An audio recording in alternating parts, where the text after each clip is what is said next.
Саламатсыздарбы, урматтуу шаар тургундары, урматтуу жоокерлер, урматтуу бүгүнкү иш-чаранын катышуучулары.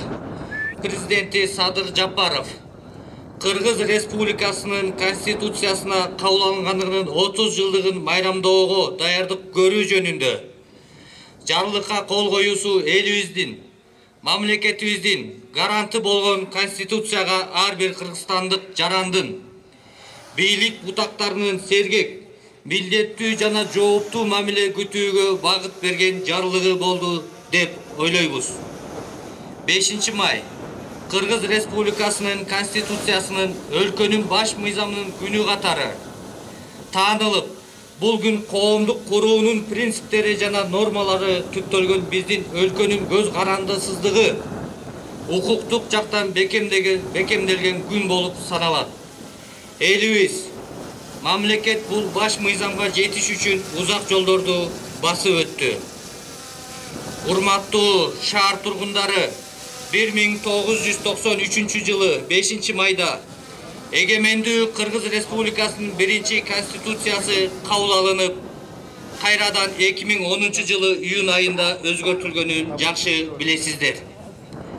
Ал эми 2021 жылы 11 апрелде референдумдун негизинде жаңы конституция кабыл алынды.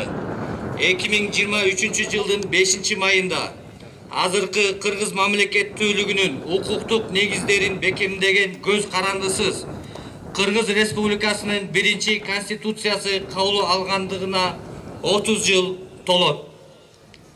Мамлекеттин жогорку баалуулуктары адам, анын жашоосу, укуктары жана эркиндиги деп жарыяланган бул документте эгемендүүлүк,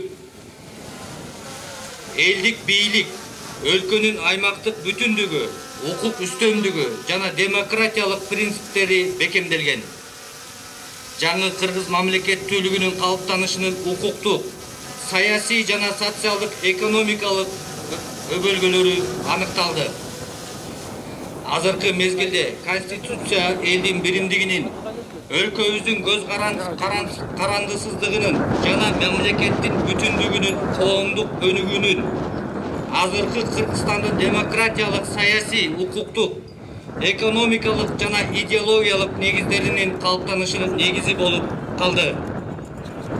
Бүгүнкү күндө жалпы таанылган демократиялык принциптерди ыраттуу бекемдөө, адамдын жана жарандын укуктары менен эркиндиктерин, кепилдиктерин күчөтүү өлкөбүздүн алдында турган негизги милдеттер болуп саналат. Урматтуу жетекчилер, Кыргыз Республикасынын ар бир жараны өлкөнүн конституциясынын духун жана маанисин жакшы билүүгө тийиш. Конституцияны урматтоо, сактоо жана анын маанисин түшүнүү менен гана биз өлкөбүздү, мекенибизди, Кыргызстан элинин баалуулуктарын сыйлайбыз жана өлкөнүн өнүгүүсүнө, коомдук ынтымакка, тынчтыкка жана бейпилдикке жетише алабыз. Кадырман кала тургундары, жетекчилер, ишкана мекемелердин жамааттары, тарыхка кайрылсак, эгемендүү мамлекет болобуз. Өз алдынча укуктук, демократиялык коомду курабыз. Улуттук баалуулуктарга эркин өнүгүүгө жетишебиз деп Кыргыздын Далай, Жусуп Абдрахманов, Төрөкул Айтматов, Касым Тыныстанов, Иманалы Айдарбеков, Осмонкул Алиев, Баялы Исакеев сыяктуу жүздөгөн чыгаан жана билимдүү уулдары канын жанын аянбай, Кыргыз элинин бүгүнкү эркин жашоосу үчүн күрөшүп келишкен. Мындай чыгаан, акылгөй, мекенчил инсандарыбызды кезегинде тоталитардык бийлик муунтуп турган, репрессияга туш кылышкан. Ошондуктан Кадырман калайык, эчен жылдар бою элибиз эңсеген эркин жашоонун чылбыры колубузга тийген улуу күн. Конституциябыздын кабыл алынгандыгына 30 жылдыгы кут болсун. Ар бир жаран конституциялык укуктук негиздеринде жашап, эмгектенип, билим алып, мыйзамыбызды терең окуп билип, мыйзамыбызды ыйык тутканга милдеттүүбүз. Урматтуу шаар тургундары, шаардын жетекчилери менен биргеликте балыкчы шаарыбыздын социалдык, экономикалык өнүгүүсүнө зор салымыңыздарды кошуп келатасыздар. Ошо менен биргеликте жергиликтүү бийлик, жергиликтүү кеңештин депутаттарынын колдоосу менен өзүбүздүн бюджеттен шаарыбыздын инфраструктурасына, жолдору, остановкалары, биздин спорт, маданият, экономикага ар кандай тармактарды камтып, 6 багыттын негизинде иш алып баратабыз.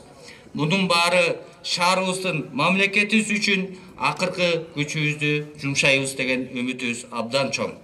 Бардыңыздарды Кыргыз Республиканын Конституциясынын кабыл алынгандыгына 30 жылдыгы менен дагы бир жолу куттуктап, эл журтубузда бейпилдик бекемделип, жерибиз жаратылыштан ар кандай кырсыктардан алыс болуп, өлкөбүздө аманчылыктын салтанаты курулуп турушуна тилектешпиз. Бул дүйнө акырет бактылуу болуңуздар. Дагы бир жолу майрамыбыз кут болсун. Чоң рахмат көңүл бурганыңыздарга. Бүгүнкү мааракенин катышуучулары, сиздерди баарыңыздарды 8-гвардиялык генерал-майор Панфилов атындагы дивизиянын өздүк курамынын атынан бүгүнкү 30 жылдык Конституциянын мааракеси менен куттуктап кетүүгө уруксат этиңиздер. Конституция Кыргыз мамлекетин дүйнөлүк коомчулукка демократиялык мамлекет катары таанытууга укуктук негиз болуп келет. Конституция бекемделген баалуулуктарды бекем сактап, Кыргызстанды мындан ары өнүктүрүү биздин негизги милдетибиз. 30 жыл ичинде мамлекетибиз башынан көп кыйынчылыктарына карабастан, бүгүнкү күндө ишеничтүү өнүгүү жолунда бара жатат. Негизги мыйзам Конституция бир гана укуктук эмес, биздин руханий байлыгыбызды болуп келет. Дагы бир жолу баарыңыздарды бүгүнкү маараке менен куттуктап, бакыт таалай, бекемден соолук каалап кетүүгө уруксат этиңиздер. Мекенибизде тынчтык болсун, ар дайым бакубат жашоодо жашайлы. Көңүл бурганыңызга рахмат.